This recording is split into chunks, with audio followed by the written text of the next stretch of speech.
investigador de la Facultad de Psicología de la UNAM. Doctor, entonces, vivimos en una zona sísmica.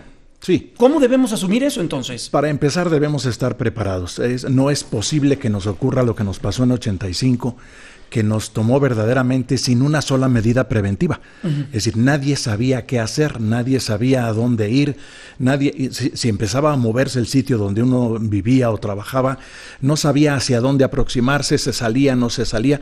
Y en realidad hemos aprendido suficiente sobre lo que hay que hacer en términos de comportamiento humano en situaciones de emergencia, como para tener ya la posibilidad de que la población esté educada, por lo menos en cosas básicas referibles a conducta de seguridad.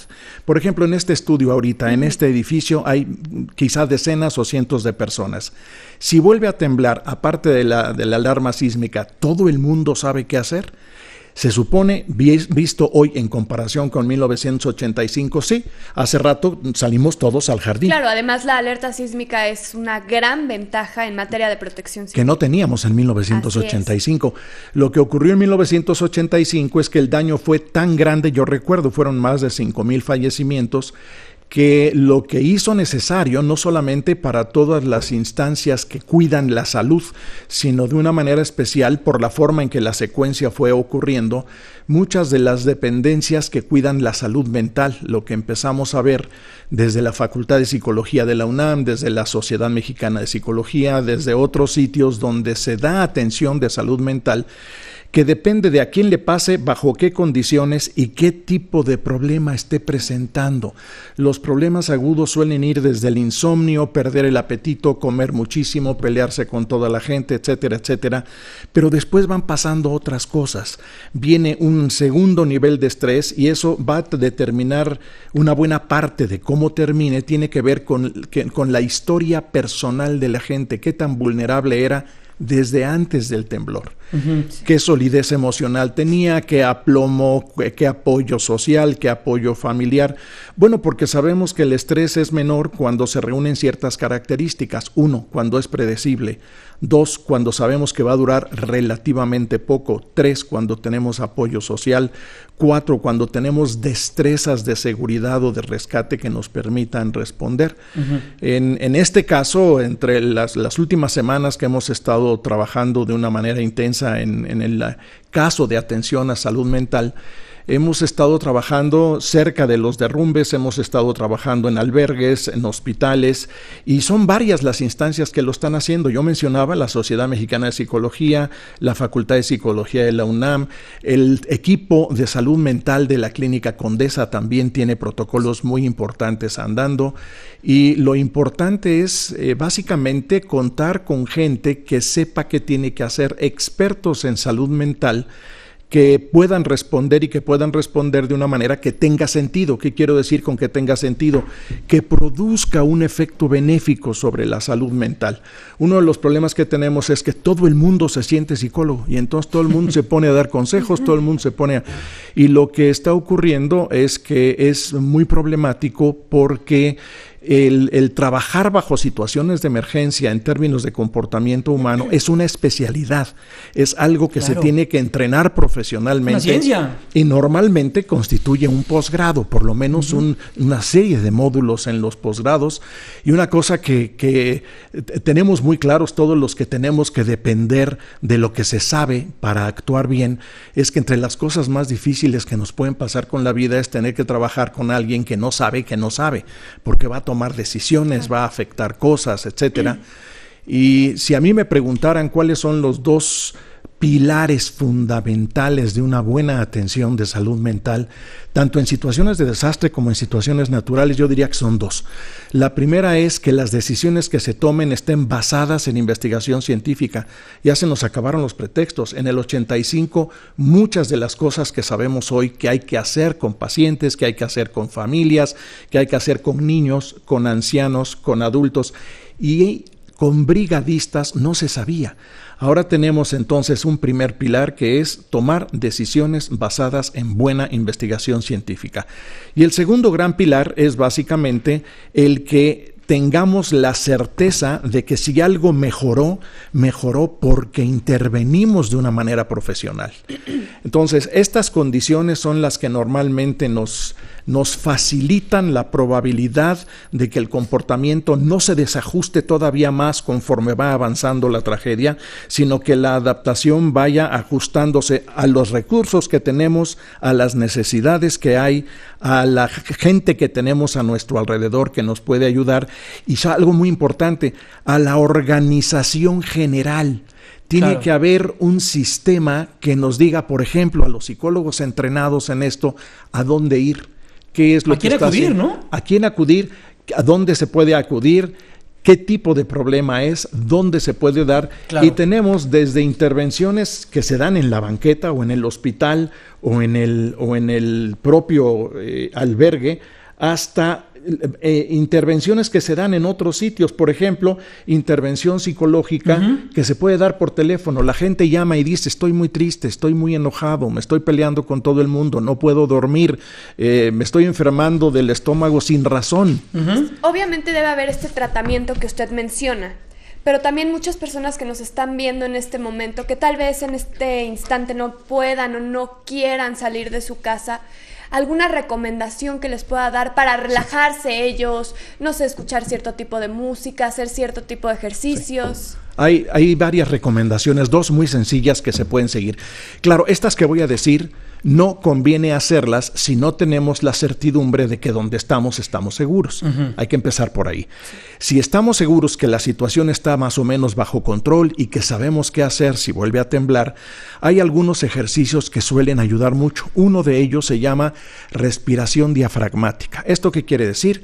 Que nuestra respiración sea lenta, profunda, dejando que se infle la barriga, no el pecho, no respirar por arriba, por las clavículas o por las costillas, como cuando un bebé que está durmiendo se le mueve la barriguita. Sí. Así tenemos que respirar los adultos. Tiene que ser una respiración lenta, profunda, sin esfuerzo y por la barriga. Otra que ayuda mucho, con o sin dirección de un profesional, pero suele ayudar mucho, es que aprendamos a sentirnos físicamente. El ser humano normalmente no se pone atención hasta que las cosas le están molestando mucho. Aprendernos a sentirnos lo que significa es que grupos musculares, que tengo tensa la mandíbula, tengo tenso el cuello, estoy cargando los hombros, me estoy apretando algo en el cuerpo y ni siquiera lo he notado. Y uno de los ejercicios que suele ayudar a facilitar la respuesta al estrés es aflojar los músculos.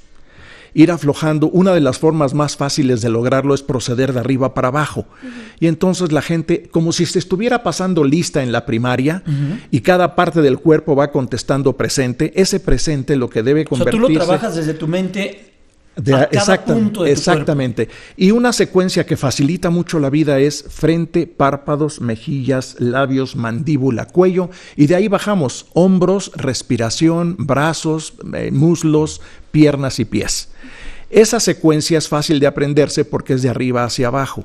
Y una de las cosas que les recomendamos, sobre todo a los brigadistas que estamos atendiendo, que están muy tensos, es que hagan este ejercicio con o sin supervisión por lo menos 2 o 3 veces al día y que descansen y duerman. Oiga, doctor, estamos platicando con el doctor Juan José Sánchez Sosa. Él es profesor emérito, investigador de la Facultad de Psicología de la UNAM. A ver, doctor, hay mucha gente que en este afán solidario se acercó a estos lugares, fue a atender, fue a ayudar, fue a cargar piedras, fue a todas estas actividades que están alrededor. Hubo quien, por desgracia, se topó con un cuerpo sin vida. Todas estas cosas a las que no estamos habituados. ¿Qué va a pasar con esta gente? Porque esta gente va a tener alguna consecuencia. Por eso, y esa es la mención que yo les hacía hace rato. Quienes están al tanto de esto, y ahorita dicen tantas cosas ahorita, que el ejército, que por qué entra el ejército represor. No, señores, nuestro ejército es un ejército de paz, que está entrenado para esto, para atender situaciones adversas que hay en cuestiones de huracanes, que hay en cuestiones de explosiones de volcanes, que hay en cuestiones de terremotos. Ellos están preparados de acá y de la fortaleza física. Los de Protección Civil igual, la Armada de México igual, las autoridades también. Si uno llega con ese afán de querer ayudar, va a tener una consecuencia, quizá no hoy ni mañana, pero escuchen lo que nos va a decir el doctor. Lo platicábamos fuera del aire, doctor. Así es, lo que pasa con alguien que se enfrenta de repente con una situación verdaderamente extrema, como encontrar un cadáver, encontrar un pedazo de cuerpo, etcétera, es una impresión tan intensa que va a depender mucho de cómo se maneje, y el cómo se maneje y el qué tanto nos afecte a mediano y largo plazo básicamente depende de dos cosas. Una primera es de qué tan vulnerables éramos emocionalmente antes de llegar a esa situación extrema. Si una persona tiene aplomo emocional, si una persona tiene esta sensación clara de que, bueno, estas cosas pasan, estoy claro en que estoy ante un extremo, en estas situaciones tan verdaderamente trágicas, esto es lo que se espera, va a reaccionar mejor que alguien que ni siquiera había pensado en qué contexto estaba. Y la segunda va a depender mucho de qué ayuda busque.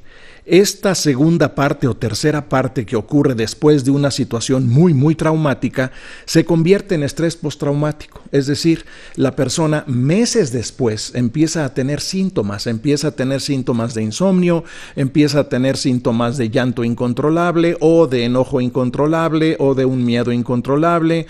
Yo recuerdo que en el 85 teníamos muchas personas que dormían vestidas junto a la puerta de su casa para poder salir corriendo si volvía a temblar.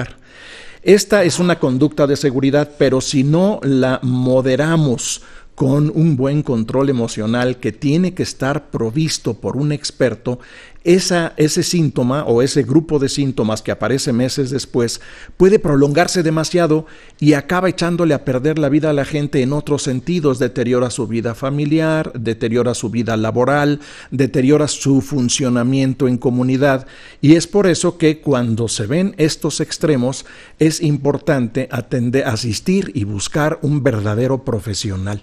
Ahorita, por ejemplo, tenemos muchas cuadrillas cerca de los derrumbes y en albergues y en hospitales, y a estos psicólogos voluntarios les dimos una capacitación adicional, es decir, los formamos de una manera intensiva durante los últimos días justamente en atender este tipo de problemas, y lo que estamos haciendo es trabajar naturalmente en coordinación muy directa con Protección Civil. Tuvimos una reunión hace apenas 2 días para aterrizar bien quién hace qué clase de gente está capacitada para dar servicios de salud mental en emergencias, a dónde se puede acudir, qué tipo de entrenamiento deben tener y qué tipo de precauciones deben tener los que cuidan y los que atienden, porque va desde brigadistas hasta expertos. Doctor, hay grupos poblacionales más vulnerables, por ejemplo, los niños. Es importante que nos explique al respecto cómo manejarlo, además de la atención médica,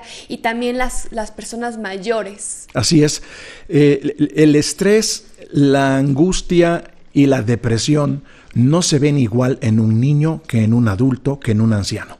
Eso se nota incluso desde las primeras partes del discurso, cuando le preguntamos a un anciano ¿qué es lo más importante? A lo mejor lo más importante es que se quedó adentro su perro y que no puede salir. ¿Por qué? Porque ese perro es su familia, ese perro es lo que tiene en la vida para relacionarse.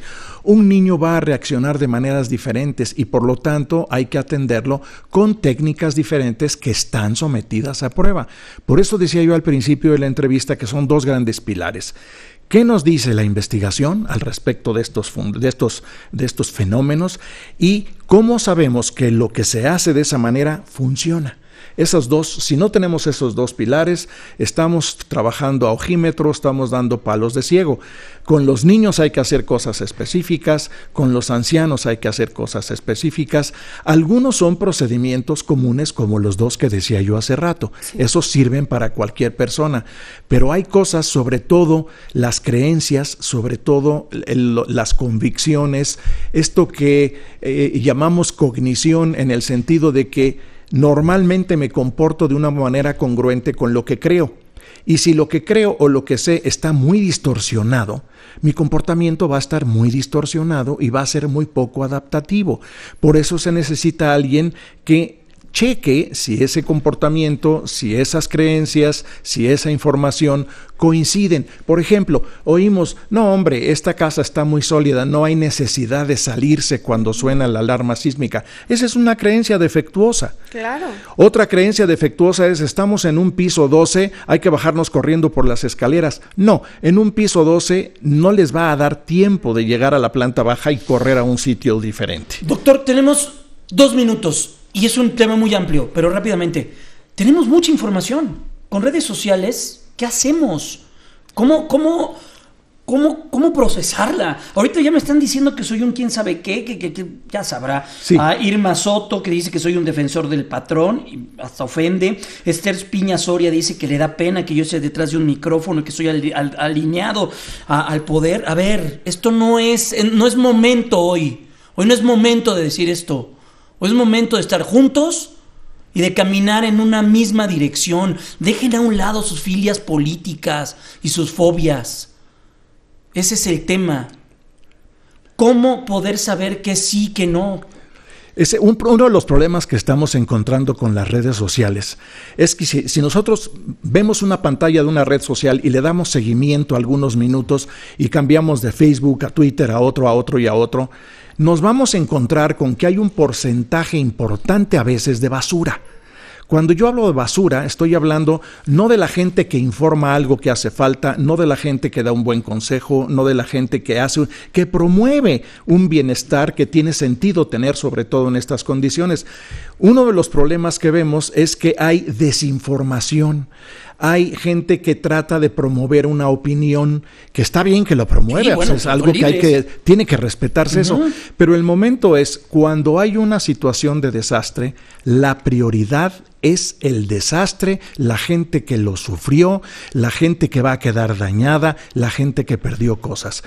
Todo lo que hagamos en las redes sociales, de ser posible, y si nosotros tenemos suficiente equilibrio personal, debería estar orientado justamente hacia esa ayuda, hacia esa concientización de ahorita lo que necesitamos es, si tú eres verde y yo soy rojo y aquel es blanco, eso nos lo arreglamos después. Ahorita lo que necesitamos es ayudar a esta gente. Doctor, me dio un número telefónico, 5622-2388, Facultad de Psicología, ¿verdad? Así es. Esta salió en la pantalla, 5622-2388. Es el doctor Juan José Sánchez Sosa, profesor emérito e investigador de la Facultad de Psicología de la UNAM.